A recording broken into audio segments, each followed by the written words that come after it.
62 ലക്ഷം പേർക്ക് ഈ ക്ഷേമ പെൻഷൻ കിട്ടും അല്ലേ? അപ്പം നിങ്ങൾ ഈ പറയുന്ന സ്ത്രീ സുരക്ഷാ പദ്ധതി അനുസരിച്ചാണെങ്കിൽ ഏതാണ്ട് ഒരു 30 ലക്ഷത്തോളം സ്ത്രീകൾക്ക് അതിന് വേണ്ടി വരും. പിന്നെ ഈ യുവാക്കൾക്ക് കൊടുക്കുന്ന പൈസ, അങ്കണവാടി ടീച്ചേഴ്സ്, ആശാ വർക്കർമാർ, ഈ രീതിയിൽ എങ്ങനെ പോയാലും സംസ്ഥാന സർക്കാരിൻ്റെ ഈ സാമ്പത്തിക പദ്ധതി എന്ന് പറയുന്നത് മിനിമം 1 കോടി പേരിലേക്ക് എത്തും. നമ്മുടെ വോട്ടിംഗ് പോപ്പുലേഷൻ 2.25 കോടിയാണ്. അതിലൊരു 40-45% ആളുകളിലേക്ക് ഈ സാമ്പത്തിക പദ്ധതി എത്തുന്നു എന്ന് പറയുമ്പം അതൊരു ചെറിയ കണക്കുകൂട്ടലല്ല, അതൊരു ചെറിയ രാഷ്ട്രീയ നീക്കമല്ല. അതാണ് ഞാൻ പറഞ്ഞത്.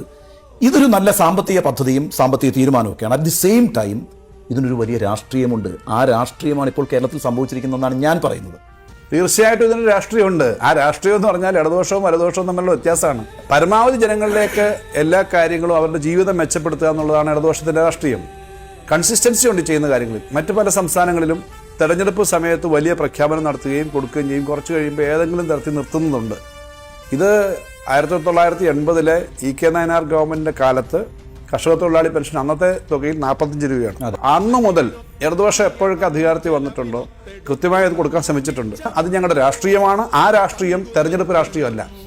ഞാനുമില്ല, നീയുമില്ല, നമ്മളാകണം. നമുക്കു നമ്മളെ പകുത്തു പങ്കുവയ്ക്കണം. നിനക്കു ഞങ്ങൾ പേരിടുന്നതാണ് മാർക്സിസം.